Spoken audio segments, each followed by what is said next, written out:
Hey everyone, in this video I want to provide an update for Azure Monitor Logs. I did a video a while ago where I talked about the analytics logs and the basic logs and the archive and the search and restore, and I recommend you watch that because I'm not going to go over the details, especially around the search and restore functionality, but there have been some enhancements and there's some new options, so I wanted to make sure you were aware of those. Because one of the big things that happened in that previous video in the basic logs is it gave us a much cheaper method to ingest and store data in Azure Monitor Logs. But there are still certain scenarios where, hey, even the basic logs is too expensive. And the goal is for Azure Monitor Logs to be able to be that one-stop shop for all of your logs. And so what I want to talk about in this video is some of the changes to what we had already, and then some new capabilities. Now, I want to start with a recap. And if we think about right at the beginning on how Log Analytics Workspace and the Azure Monitor Logs started, we had analytics logs. So this is the original.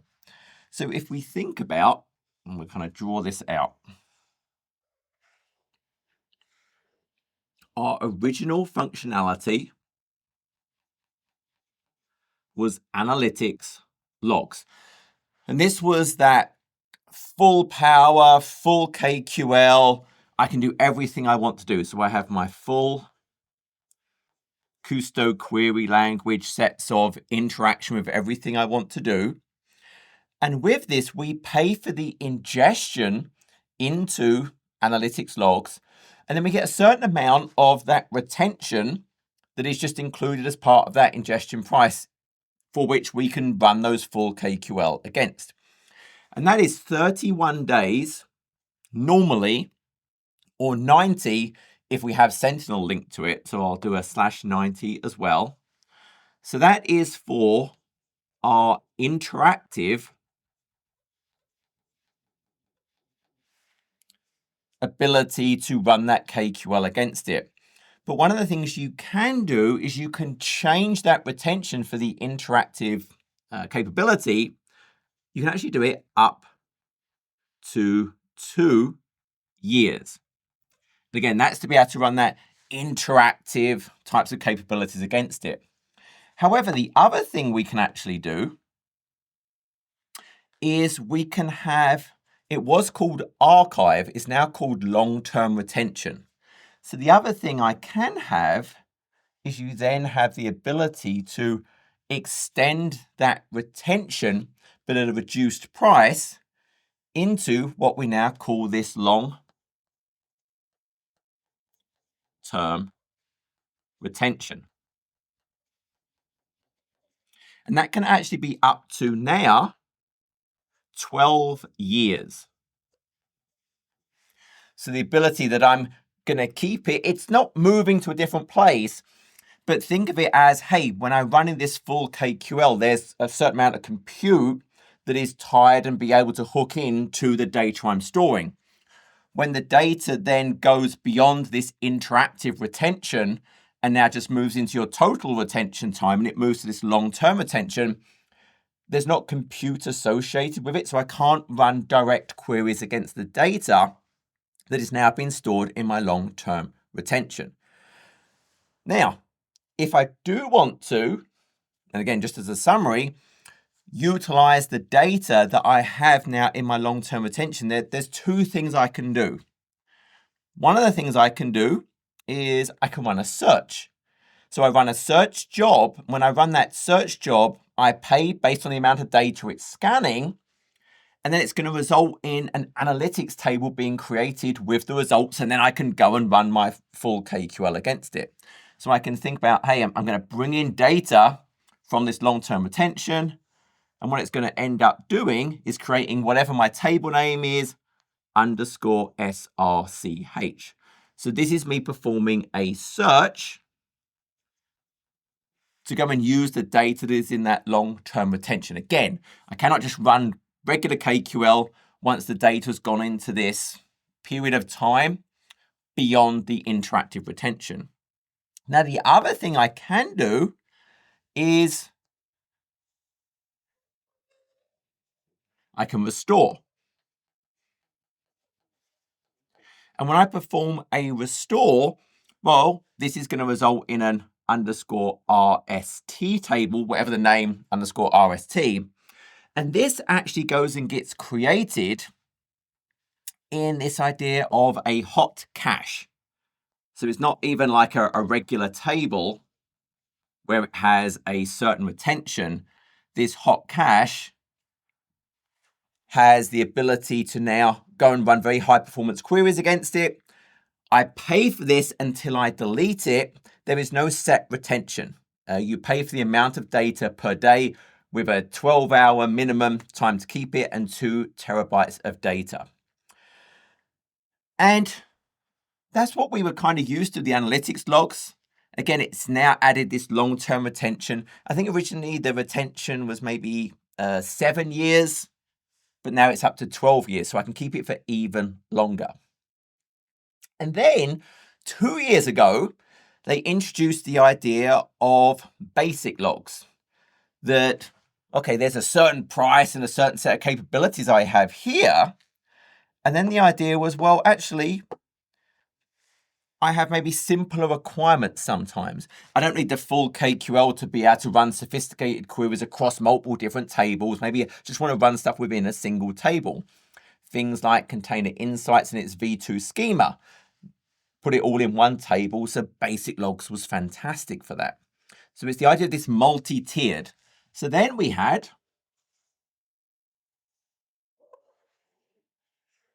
basic logs.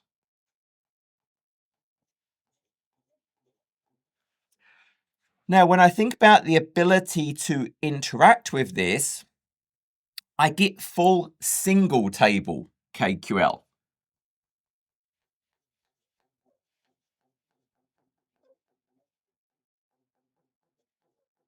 So within a particular table, I now have the full ability to run the KQL against it. And what I can do is I can do lookups against my analytics table. So I can still do some various things there. When I think about the basic logs, for that interactive time, it's 30 days. Now, it used to be 8 days. So one of the changes is they've changed this interactive time to be 30 days instead of that fixed 8 days. And again, the 30 days is fixed as well. So now I have 30 days interactive. Now, when I think of the costs associated with this, in the analytics, I pay for that ingestion, I pay for the retention beyond what's included, but I don't pay for the queries. With basic logs, I pay for the ingestion. Now, that cost for that ingestion is approximately 1/5 that I would pay for analytics logs. So it's a lot cheaper for that ingestion. But when I run my KQL, I now pay for the queries.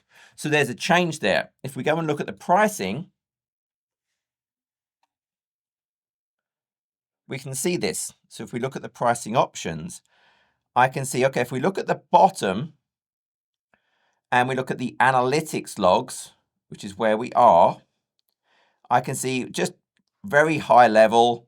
I can think, well, $2.76 per gigabytes here. For basic, it's 61 cents.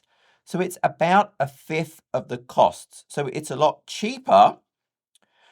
But one of the things that will now happen when I query, I pay for it. So when I query basic or the auxiliary, which we're going to talk about, I start paying based on the amount of data I'm scanning. So that's one of the changes that we have now. With the basic logs, I pay a lot less for the ingestion. I get 30 days fixed interactive, but now I'm going to pay for when I'm actually performing the queries against it. And it's that full KQL on its single table, and I can look up to analytics tables. So we have that ability. Now, once again, though, so it's 30 days interactive, but once again, I have that option that I can have that long-term retention. So I can absolutely go in And I could set, let's say, I want 4 years of retention. So the first 30 days would be in its regular basic logs. Then the rest of that time period, it would go and put it in that long-term retention, again, up to 12 years. And exactly the same way again, if I wanted to interact with the data here, well, my search job could run data from there, or I could perform a restore. So I have those same abilities to go and interact with the data that is in that long-term retention. So I can do those things there as well. And that's kind of where we were before. Again, really the only changes thus far is that full single table KQL, it's 30 days instead of 8. And kind of this rename, instead of it being archive, which gave the impression it was actually moving the data to some different type of storage, which it isn't. It's just a longer term retention. It's disconnecting the compute's ability to interact with it, but it's stored in the same manner. So we have analytics, we have basic logs, fifth of the cost, but there's going to be scenarios where I have really verbose data. I might think about different types of maybe syslogs that I have that I need to ingest somewhere, but even basics would be too expensive. So we want another option. And that's where we now have the auxiliary plan. So this is even cheaper. So now I have the option that I can do my auxiliary logs. So now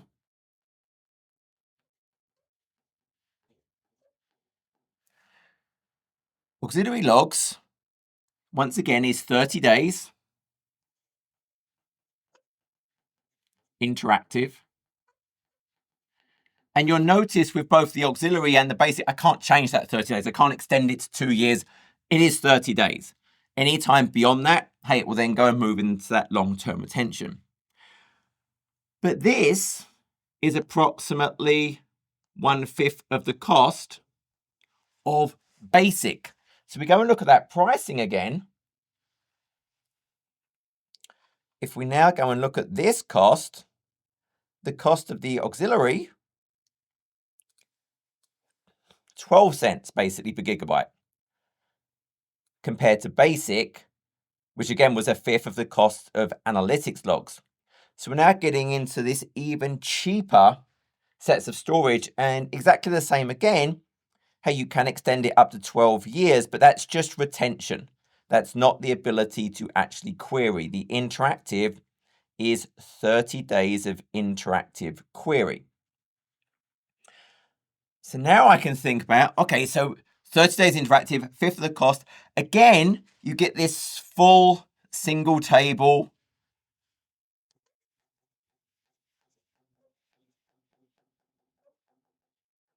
KQL. Again, you can do that same kind of lookup to my analytics tables. And again, I pay for the queries. So that's an important point. I'm still paying for that. And once again, I still have the idea of up to 12 years long-term retention.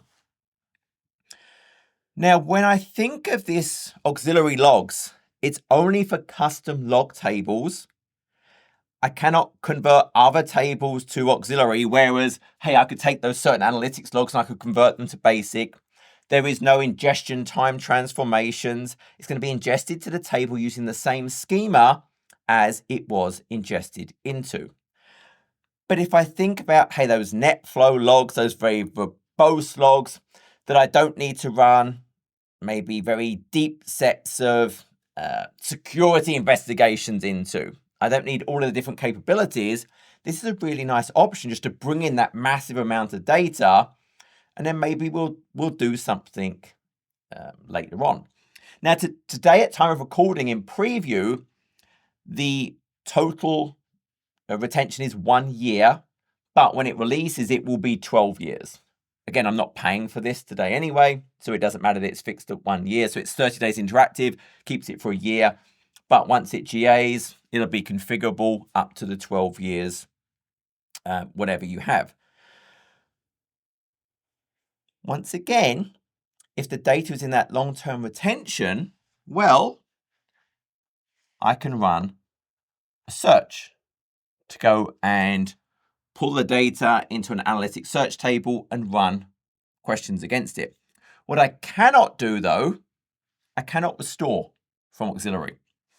Restore is considered a premium feature for the analytics and the basic logs.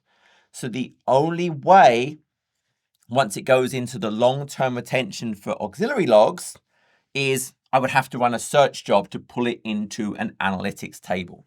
I cannot actually restore it. So just realize that there is a delta there between the functionality of the basic analytics and the auxiliary logs when it comes to that long-term retention data. Okay, so I've got this massive amount of very, very verbose data sitting in this auxiliary logs. But I want to maybe get a summary. I need some just overall view of the aggregation of the data that was in there. I don't care about all of this detail. Well, that's where we now come into this ability to have summary rules. Now, when we think about this summary rules, let's actually go and take a look. So we'll do this nice thing. So we have summary rules.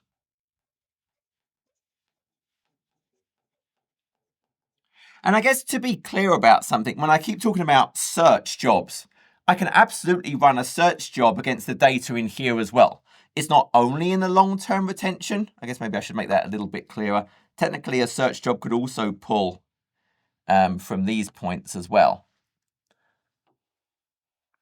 So it's data that's in the long-term retention, or it could actually be in that interactive as well. So I had that choice. But when I think of the summary rules, what I want to be able to do is run some query at a certain cadence. So I'm going to define a query that I want to run in KQL. I'm going to define a cadence, how often it's going to run this query. And this can be between every 20 minutes all the way to once a day. And there's different minute increments in between those things. And what it's going to be able to do is that query, well, it can pull from basic logs. It can pull from the auxiliary logs. Now, technically, it could also pull from the analytics logs. But it's going to be pretty rare you're going to want to do that against the analytics logs, because I don't want to be double paying. I already have full search capabilities on here. I'd have to have some really good aggregation use case to want to start double storing. Because what this summary rule is going to do, the result of this query, well, it is going to go and write it into the analytics. So this is going to be the results of whatever this query is, and it's going to go and store it in my analytics logs. Now, this is where it's going to get ingested. And obviously, I'll then pay for that ingestion. When it's running the query against basic or auxiliary logs, well, then you'll also be paying for that query execution. If I was running a summary rule against analytics, I wouldn't pay for the query because you get unlimited queries included. I would just pay for the ingestion. But ordinarily, there's two cost components of a summary rule. I would pay for the queries running against the basics or auxiliary logs, and then I would be paying for the ingestion into the analytics logs table that it's going to create. And that is the key point of this. What I'm going to now be able to do is, especially in these auxiliary logs where it's so useful, I have these huge amounts of verbose data. Well, now what I can think about is running this query at this cadence and only store the important filtered data aggregated into this analytics table. Think of it as the interesting data that really I'm bringing all this stuff in, and I'm bringing all this stuff in so I can get some aggregated summary data that I actually care and would then want to maybe view some information about. And what this is going to create over here is an underscore CL table. So something underscore CL will be the result of my summary rule. And again, that will be so useful. Think about if I had maybe millions of records coming in to this thing, maybe per hour. Well, I don't want all that data, but it'd be nice to get some summary that I could then go and see some long-term trending. I might want to see trending over days or months or years. I might have some dashboard, and that might drive the cadence of how quickly I want to be able to see that aggregated summary data in how I'm using it. So that would drive what I set that cadence to be. But that's really the key changes. So if we think about now what we have with Azure Monitor Logs, we have 3 different places I can ingest the data.